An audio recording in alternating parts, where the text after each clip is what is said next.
करवावहै तेजस्विनावधीतमस्तु मा विद्विषावहै। ओम शांति शांति शांति।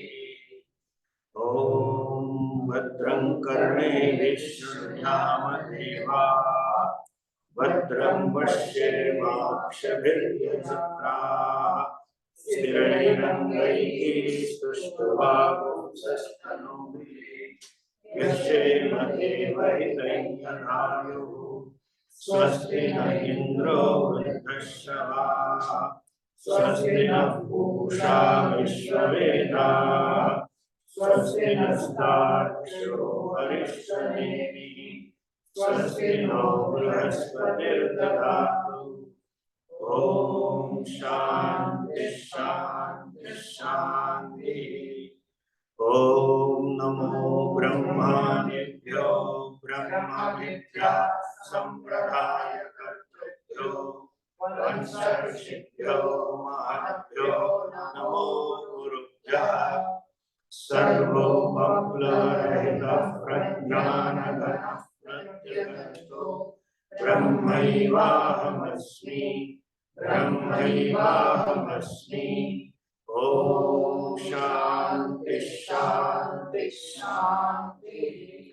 श्रुति स्मृति पुराणानाम् आलयं करुणालयं नमामि भगवत्पादं शंकरं लोकशंकरं शंकरं शंकराचार्यं केशवं बादरायणं सूत्रभाष्यकृतौ वन्दे भगवन्तौ पुनः पुनः। ईश्वरो गुरुरात्मेति मूर्तिभेदविभागिने व्योमवद्व्याप्तदेहाय दक्षिणामूर्तये नमः। अज्ञानतिमिरान्धस्य ज्ञानाञ्जनशलाकया चक्षुरुन्मीलितं येन तस्मै श्रीगुरवे नमः।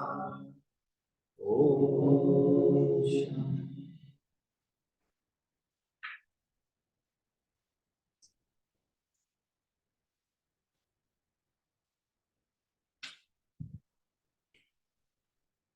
As we said last time,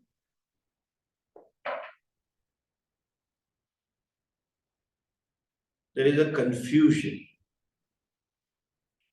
The self or the I is known and not known, and rather confused. In a sense, I know I am. My existence, that I am sentient, conscious being, is a self-revealing, self-existent fact. But that self-existent I, what is its real nature? That is matter for confusion. I know that I am, but I do not know exactly who am I, and I happen to know myself to be other than what am I. Since I do not know the real nature of myself, it becomes a cause for knowing myself otherwise. As we said last time, seeing a snake on the road, a person, two friends moving in a twilight, one says it is a rope, another says it's a snake. Only the first one is right, who says it's rope. But how do they say this is a rope? And the other fellow says this is a snake. This is common to both. The one who knows properly and one who knows otherwise. This is common. Why? How come the other person sees as a snake?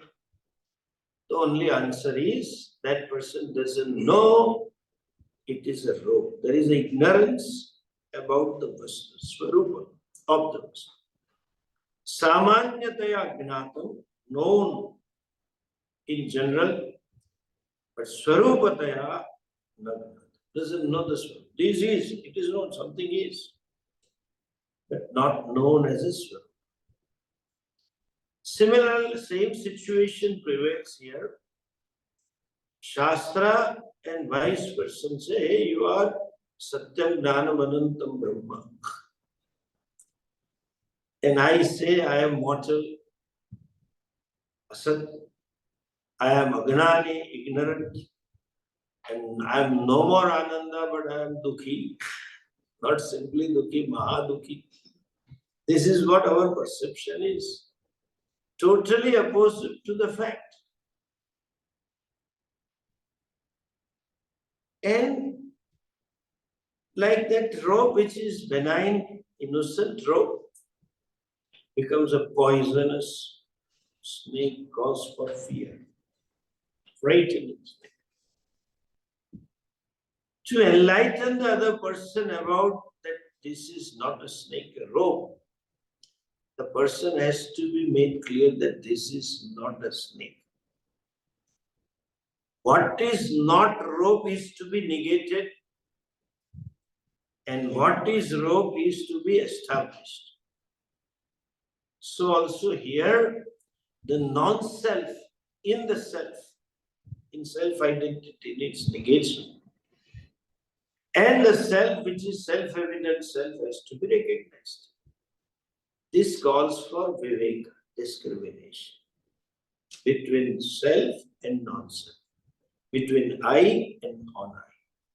This text, Vivek Chudamani, is a discrimination. It is a Chudamani, jewel, among all kinds of discrimination. Life is full of discrimination. You have to discriminate, to do or not to do, to eat or not to eat, to think or not to think, every time. But this is that discrimination which leads you to moksha, which leads you to freedom from samsara. Therefore called Vivek Chudamani. And we understand, we appreciate that whatever may be our purushartha, efforts, whenever we put in efforts for any pursuit, we have an end in mind. Our efforts will be in accordance with the end that we want. And these efforts will include two types of thinking. Efforts to ward off the obstacles that I know of while I'm pursuing this. And efforts to use the conducive factors that I know of for gaining the desired ends. So there is a two-way efforts, two-way thinking. But more often than not, we don't know what kind of obstacles can come. There are some unseen obstacles. And there may be some unseen, unknown, favorable factors which we need to invoke. The efforts will be faster, where you will get a better goal. So, to take care of the unseen factors, we seek help from Ishvara. That is our daily experience. Nobody in the world thought of COVID when they started a business. Nobody thought of when even the whole life, the fellow may be 40, 50, 30, 20, whatever. All those years, they never thought there can be COVID, so let me make myself ready for it. It's an obstacle. Let me start working on my lungs. That if my lungs are powerful, that it can prevent the COVID. No. Nobody ever used sanitizer in India. I have a habit of using sanitizer since 20, 25 years. Especially when you go in flight, when you touch your keyboard. They are nothing but abode of bacteria. You touch the things. And I never like to eat with those hands. So I always care when you go to some bandara or somebody's house. Somebody's house, you might get a chance to have basin and wash your hands with a soap, but not otherwise. You just pour water and clean. So I always carry with me the sanitizer for 20 so plus years.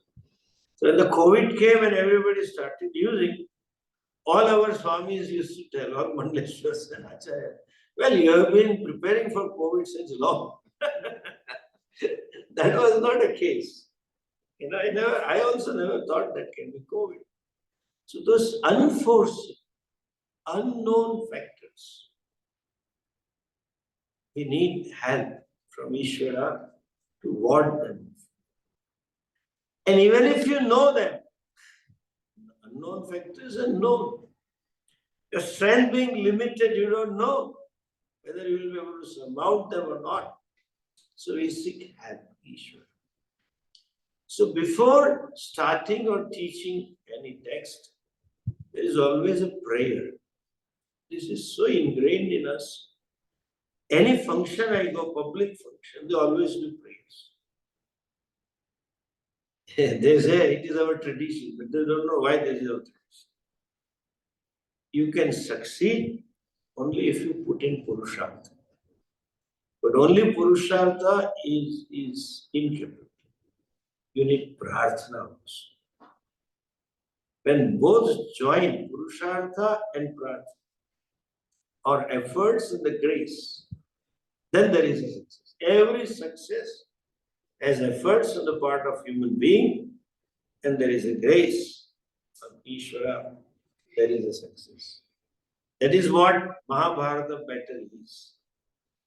In the conclusion, Gita, Sanjaya says, Yatra Yogeshwara Krishna, Yatra Partho Dhanurdhara, Tatra Shrihi Bhutihi Vijaya. They had victory because there was Arjuna and Krishna. Arjuna symbolizes efforts, Purushartha. Without efforts, you don't get anything. And you need grace. Krishna is a symbol of grace. So we always pray. Even when we wake up, we pray. Morning. And we sleep, that also we pray. Because it's effort. There is something you want. What? Good sleep. Second, you want to wake up. Where? Where I slept. You don't want to wake up somewhere else. So nobody has a desire to wake up somewhere else. So you pray. Anyway, so any endeavor, we always start with the prayers because of this reason. So teacher prays, and when they pray, they either seek the blessings of the teacher, their own teacher, or the grace of Ishvara, or both. They are so clever in composition of shlokas that shloka can mean both, doing salutations to Ishvara and salutations to my Guru, seeking their grace that may I complete the text. There are so many texts which person could not complete, and even if they completed, it did not reach the person to whom it was intended. It was meant to for some class of audience. Listen, go. Other thing can go. Nowadays, you can give example, modern social media, The fellows who write not the authentic thing have lots of followers. And the person who writes authentic thing, it doesn't reach to the right person. So there is a prayer. May it reach to the students. And then the teacher also prays. And when you have a class, both pray. So may the students understand. And student also prays. May I have some clarity. Here, Acharya Shankaracharyaji prays to the teacher as well as Bhagwan. But primarily it is to teacher and can be interpreted as a prayer to Bhagwan, but it is primarily to a teacher. I have given you the soft copy of the shlokas, and from next class, I'll give you each shloka in advance so that you may read that when I chant, and you may know at least the translation before we start. Try to repeat what I say. Sarva Vedanta Siddhanta. Sarva Vedanta Siddhanta. Gocharam Tamagocharam. Gocharam Tamagocharam. Govindam Paramanandam. Govindam Paramanandam. Sadgurum Pranatosmyaham. Sadgurum Pranatosmyaham. Sarva Vedanta Siddhanta. Sarva Vedanta Siddhanta. Gocharam Tamagocharam. Gocharam Tamagocharam. Govindam Paramanandam. Govindam Paramanandam. Sadgurum Pranatosmyaham. Sadgurum Pranatosmyaham. Sarva Vedanta Siddhanta Gocharam Tamagocharam. Sarva Vedanta Siddhanta. Gocharam Tamagocharam. Govindam Paramanandam Sadgurum Pranatosmyaham. Govindam Paramanandam. Sadgurum Pranatosmyaham. Pranatosmyaham. Pranatosmyaham.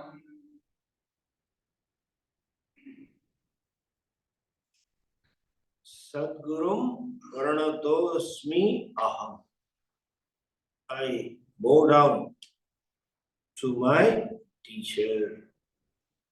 Wait, who is a Sadguru? He is Govindam. His name may be Govindam. Govindapadacharya. That was his name, Bhagavad Shankaracharya, his Guru's name, where he studied on the bank of Narmada. Govindam, Govindapadacharya Guru, I do my salutations. I seek their blessings.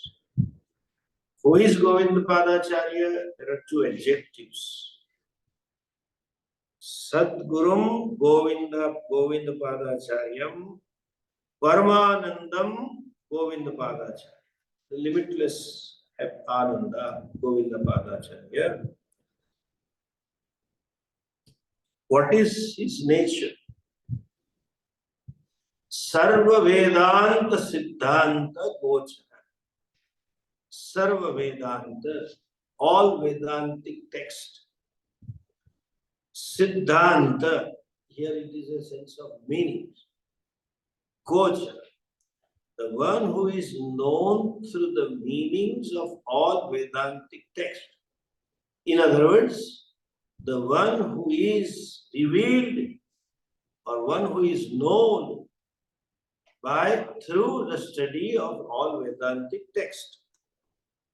Agocharam. He is not knowable also as an object. One who cannot be objectified. That means one who is the self of all. That Govinda Paramanandam, who is the self of all, and who can be known through the meanings of all the Vedantic texts, to that Sadguru, I am giving my pranam. I stand bowed down to them.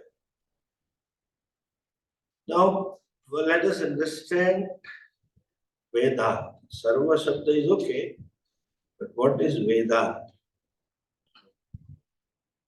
There is a Vakya, Vedanto Nama, what is called Vedanta? Upanishad Pramana. So, Upanishad is called Vedanta. And that Upanishad is a means of knowledge. Therefore, Gocharam, one who is known through the study of Upanishad and who cannot be known as an object, he has to be known as the very subject only. So this is Vedanta. Upanishad is Vedanta. It is called as Vedanta. The literal translation is end of the Veda.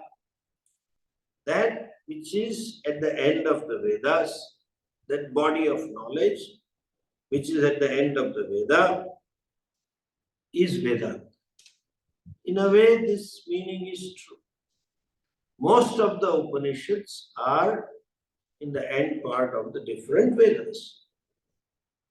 But that's not true also, because Ishavasya Upanishad is in the Samhita, beginning part of the Veda. So that body of the words is Upanishad. It reveals the self-knowledge, and it is not in the end. The word Anta has another meaning also. What is Anta? Tatparya, essence, purport. That which is the essence of all Vedas. That is called Veda. That is called Upanishad. In other words, that which is essence of all knowledge. The Veda is a book of knowledge. Veda means knowledge. Vindalabha is also there. Veda gains you something by which you gain something. But it is primarily knowledge. So all that knowledge that is revealed in Veda, its essence is Upanishad.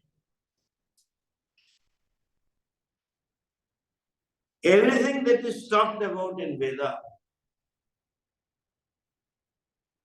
different karmas, different upasanas, different mantras, all that is essence or all that is meant for Vedanta Upanishad. That's what Bhagavan says. Vedaisya sarvehi ahameva vedya. So, Vedanta is essence of all kinds of knowledge that Vedas talk about. Now, understand now. One thing here. Somehow, everybody in India and abroad, including our Supreme Court, judges and some of the Swamis also tell, what is Hindu Dharma? What is Hinduism? They say Hinduism is a way of life. No. Big no. Hinduism is knowledge. Veda is knowledge. And Vedanta is also knowledge. Knowledge of what? Knowledge of the truth. Knowledge of the truth. Means truth is what? Knowledge of what? The truth means what? The truth of everything. Seen, unseen, known, unknown, existing now or existed in past or will exist in future, every sentient and inert, everything, truth of all this. And when I say everything, it includes Ishvara also. Traditionally, the word is truth of Jiva, individual, Jagat, world, and Ishvara. Jiv, Jagat, Ishvara, Ishvara, Satyam. That is Vedanta. Oh my God, there were so many things, there's so many truths will be there. Because truth of an object is particle and energy. Truth of a chemical is different. In botany, something different. No. Truth of entire world, as I said, known, unknown, here, hereafter, existed in past or future or present, whatever it is, whole world, universe. And the Ishvara, the creator, and I, the experiencer, the truth is only one. That is called Advaita. That is called Advaita. What is non-duality? The truth of everything. That is only one. Now this is in a way contradictory statement. Truth of everything. Everything means so many things. Is only one thing. That means there has to be only one thing. If when you say everything is one, that means there is no everything. Or there is everything only. Correct? Truth of everything. Whole universe has so many objects, so much variety. It is multiverse. Different shades, different things. Still you say it is one. Yes. That means what? That means that the many is apparent. One is reality. Exactly like as Puj Swamiji would always think big and give a big example. Suppose one fellow had 1 ton of gold and he made 100,000 ornaments of gold, 1 lakh ornaments. So 1 lakh ornaments, truth of all that 1 lakh is only one thing, and that is gold. That means everything is gold? Yes, then where is everything? If it is gold, it is only gold, there is no everything, there are no many. That is what Vedanta says. In spite of Dvaita or many, there exists one non-dual, one Advaita. In spite of 1 lakh ornaments, means what? In spite of different names and forms, truth is only one. That is, difference is only name and form. Bengal, chain, earring, nose ring, or whatever you have, bracelet. Everything is only gold. The truth is gold, and let there be everything. So we are not talking of non-duality in absence of duality. No, just listen. Non-duality, Advaita, is not abhava of Dvaita. Absence of non-duality, no. Non-duality in spite of duality. That 1 lakh ornaments of different shape and size, in spite of their differences, there is one non-different thing. That is Advaita. That is the essence of all Vedic knowledge. That is called Vedanta. That is revealed in Upanishad. Now you may question, Swami, there are so many Vedanta. Shankar Vedanta, Ramanu Vedanta, Vallabh Vedanta. They all have commented on Upanishad and Gita, and they have brought out some different meaning. Like Advaita, Shuddha Advaita, Visishta Advaita, Dvaita Advaita, all kinds of sort of philosophers were there, Darshanikas. Then how do you say only this is the truth? Yes, it is true. You are true, but I am true. How do I say there is one truth? Yes, you are right, but I am more right than you right. How come? They all say it so. They established with experience, etc. That may be true because the words always lends themselves for misunderstanding, non-understanding and confusion. It's the nature of the words. Whether spoken or written, it may not be understood as it is. And even today, it is our experience. Prime Minister of a country telling something in the public meeting, all the print media will have a different headline. And sometimes you think, did Prime Minister say this? It's misunderstood. That when you go again, you have to go for YouTube and listen to talk and then check up whether he said this or not. You doubt, so you verify. So words land and therefore they have a confusion. But how come you say you are right? Advaita is the only truth. You know, to know the age of our bones, you know, there is an approved method called DNA test. You know, they do it. It's called carbon test, carbon dating. You might have heard the word.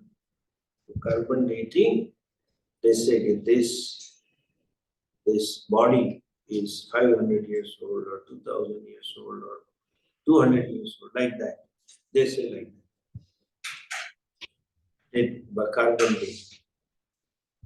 Now, these Christians don't accept. You know why? Because for them, the world began only 2000 years ago, 5000 years ago. There is that thinking. But now they have found our dinosaurs and human skulls. Even few years ago, they found a body buried from the earth. And this is important for you guys to know. And they did their carbon dating test, and they found it completely matches with the carbon dating of Punjabi and Haryana. And Himachalis also, let's say. That means this Aryan and Dravidian theory is both. Scientifically. He never agreed. He said, we have been living here. Rama was born here. And before Rama, he had fathers and grandfathers and great-great-grandfathers, all were here, Rishchandra and onwards, Manu onwards. But they never accept our history. They branded our history as a mythology. Ramayana and Mahabharata is a history, not a story. It is Bharat ka itihas. So they branded that. Puj Swamiji had this experience, he used to say, describe. Met one some Christian religious leader, and he said, you know, Swami, God began the creation this 2000, 5000 years ago, and there was nothing. And that theory on Monday he did, and Sunday he did, and all kinds of things. And that day he created a sun and all. Sun comes after 4-5 days. How come there were days? That's a question. But then anyway, so Puj Swamiji kept listening. Then he said, but they have found some carbon dating of dinosaurs more than 10,000 years ago, and you are saying only 5,000. How come it is? No. What Bible says is true. But how can you find this dinosaurs? God just put it later. If God just put it later, but that means but fact still remains. Dinosaur is 10,000 years old. So the dinosaur was somewhere else. That means creation was there. It still proves. But the fellow is not willing to listen. That's the way of saying, let's have a cup of coffee. Let's not discuss because you are not ready to listen. Jai Swaminarayan. That's all. I don't want to talk. I don't want to talk to anything further. So they don't accept that. But then if they accept this carbon dating test, the discussion is possible only when you accept the methodology. If they accept that, that goes to prove that Hindu is the oldest civilization. Hindu Dharma is the oldest Dharma. And they have classified history, BC, before Christ, after Christ. After Christ is historic, before Christ they call it prehistoric. prehistoric. Because it became, their creation started then, really. Then they can't accept Hindu Dharma older than them. So they, it's methodology. Similarly, to arrive at the Tatparya, essence of Shastra, there is a methodology. When we say this non-duality is the truth, it is not just that I feel like so. And the other fellow, no, this is the truth. And the third one, this is no. That's not a point. There is a whole methodology. Upakrama upasamharo abhyaso apurvata phalam arthapatti shatlingani tatparya nishya. Upakrama upasamhara. What the person say, same thing should be told in the end. In the school, you might have come across, at least we had that syllabus. You had to write an essay on a topic. They used to give different essays. Those days, essay topics were very funny. You know? If I am a postman, as though we want to become, write an essay, all kinds of. So what you say in the first paragraph, same thing you should say in the end. And that same thing should be repeated in between. And you should tell something which is unknown, something new, apurvata. If it is already known, then you need not say. Nobody, no Shastra should come and tell, oh, hey, Janaha, followers, Manusyaha, Shunvantu, listen, what? Fire is always hot. I don't need your advice, knowledge. Fire is always hot, we know. That has to be the apurvata, arthavada. Should glory tell the phalam. Should glorify and tell the phalam. So that Tatparya Nishchaya is done. And that Tatparya Nishchaya is Advaita. Each Upanishad, the discuss thread back and prove. So, and there are methodology of teaching Bhashya Purva Paksha Siddhanta. Purva Paksha means the fellow raises objection. And you have to reply that. So it should be logically provable. So Vedanta Shastra is very logical. After you learn some Sanskrit, you will see the teacher raises a doubt and himself threshes. That is called Purva Paksha Siddhanta. So Sarva Vedanta Siddhanta. That is what Siddhanta. So that truth which is revealed through all Vedas, through all Upanishads, through Bhagavad Gita, through Brahma Sutra, through different texts of various acharyas. And that is the one who is known through it. That means one who is known through the teachings or the meanings of all Vedantic texts. How come? Meaning of all Vedantic texts. The meaning of all Vedanta texts is Brahman. Sarvam Khalvidam Brahman. Everything is Brahman. Jeev Ishvara is Brahman. That is what they said. How come your Guru's name is that Brahman? If Guru's name is Mr. Brahman, then you can say, you can go through that. How do you say so? Essence is Brahman. But Brahmavid Brahmaiva Bhavati. The knower of Brahman becomes as though he is a Brahma Swarupa. Therefore, Guru is that way. You can know the Guru, this Govind Padacharya, through eyes, you can see them. But that is not his real nature. That real nature is Upanishad Gochara Atma.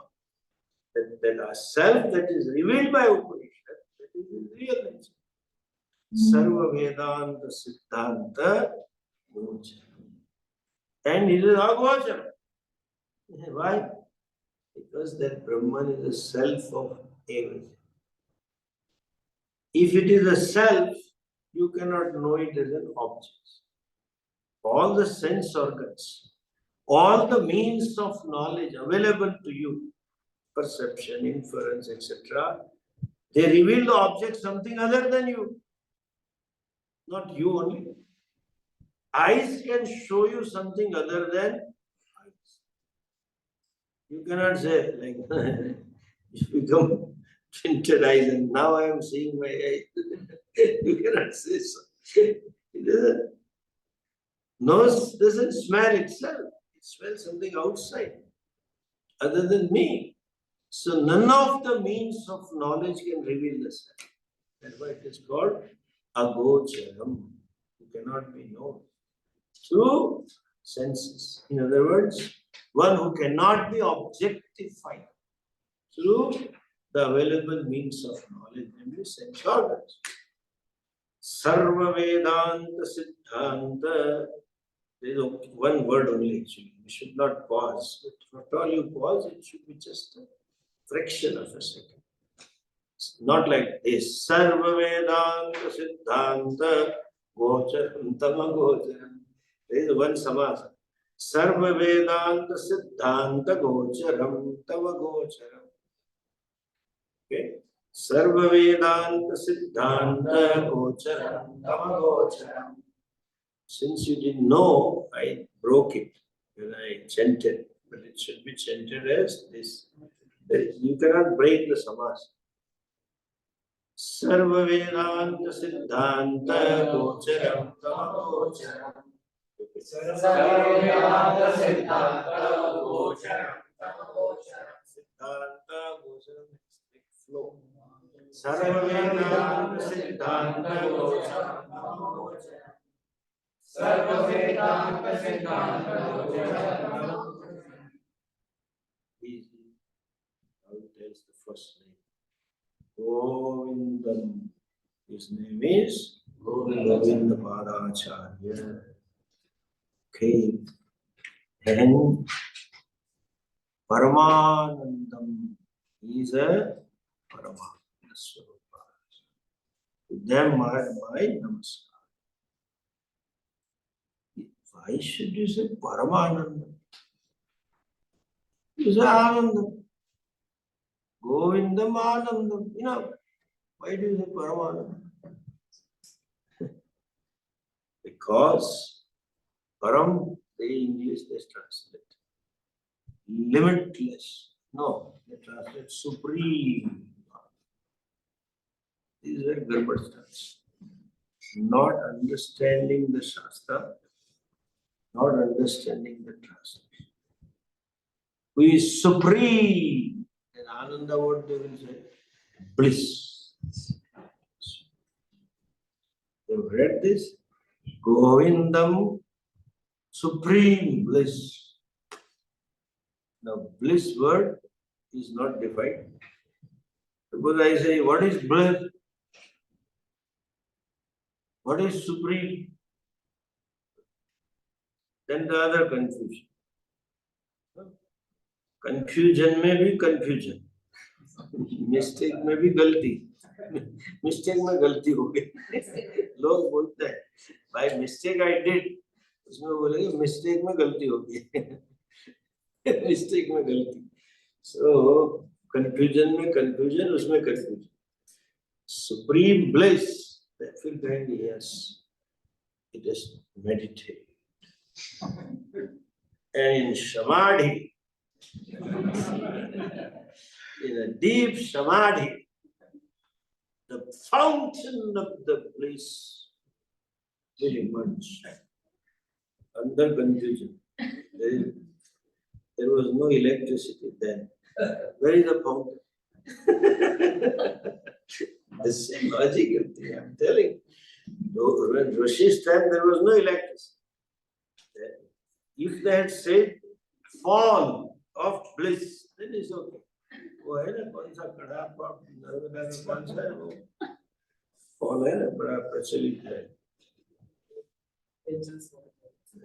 Narmada का बेड़ा बेड़ा का बेड़ा का हाँ धुआंधार धुआंधार so a lot of fog comes Dhuandhar if they said Dhuandhar bliss Narmada ऐसी बड़ी नदी होती, if it was a big river like Narmada, it would have seen. So painful. Shastra समझते. ट्रांसलेट फिर एक गलती करे दूसरा समाधि समाधि किया फिर कहाँ से कब मिलेगा अंदर से फाउंटेन निकलेगा फिर उसको बोले consciousness it is consciousness the divine light light तो मालूम है halogen light tube light bulb light divine light कहाँ से आएगी you don't know they all add these new words anyway. Param means limitless. That which is no limit. Limitations are of three types. Spatial limitations, limitations in terms of space. Deshamali, time-wise limitation, kalamali, and limitations in terms of objectivity, vastumali. What is spatial limitation? It is a given space, one point here, not everywhere. It is a deshamali. Like all of us are here in Rajkot, in this ashram, in this room. Not in Ahmedabad, not in Indore, not in Bhopal, not in Delhi, not in... You can say maximum in India, but not in America, not in Africa. No, I am on earth. So what? Only one point. Deshamali. Kalavarya. You are here today. You were not there here before 1 year. And you were not in this bhumi before 30 years. Some different lokas, most of you. कोई दूसरे लोगों में थे कहीं से आ गए कालवर्या वस्तुत्व means you are a human being. That's it. Not any animal, not any bird, not any aquatic animal, not even any plant. This is a limitation.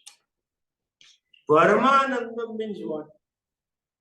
Is that happiness. Simple. Ananda means happiness. Don't never say bliss. Okay? Never say bliss. Paramananda means what? That happiness at all places, happiness at all time, not limited by place, not limited by time. And third is what? Happiness in every form. Desha kala vastu paricheda shunyam. Why you have to say that? Paramananda. Because obtaining ananda that we have, what ananda we experience, is aparamananda. Why? It is limited in time. Sometimes happy and sometimes unhappy. No, sometimes happy and more times unhappy. And some people are so great, not only they are unhappy, they can make others also unhappy.